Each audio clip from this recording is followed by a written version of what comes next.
হ্যাঁ, সন্ত্রাসের বিরুদ্ধে হ্যাঁ, চাঁদাবাজের বিরুদ্ধে হ্যাঁ, পরিবারতন্ত্রের বিরুদ্ধে হ্যাঁ, যত অপকর্ম আছে সমস্ত অপকর্মের বিরুদ্ধে তো যে আপনি অবস্থান নেন, শুধু এই হ্যাঁ মার্কাপকে সিলমারি দিবেন কেন্দ্রে যাই।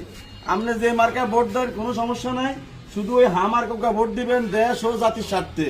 আমরা দেখছি ইতিপূর্বে কিছু চাঁদাবাজ সন্ত্রাসীরা দেখছেন না ভোটে প্রচারণা করে, তাদের কাইলে জিগাইবেন যে তুই যে না ভোট দিতি কস আমি না ভোট কিলে দিতাম ক। আর হে চেহারা চাইবেন হে আগে হিংসে লঙ্গি অনিন্দে ফ্যান দিত আগে কামলা হে আই কয় না ভোট, কিন্তু হে কিলে দেন শুধু হ্যাঁ ভোট দিতে হবে। এবং যদি ওয়াজ মাহফিলে দেখবেন ইতিপূর্বে অনেকে বাধা দিতে আছে, এরা বেশিরভাগ একটা সময় দেখা গেছে এরা অন্যান্য দল সামসামি করতো, এখন ইদানিং বাধা দেয়।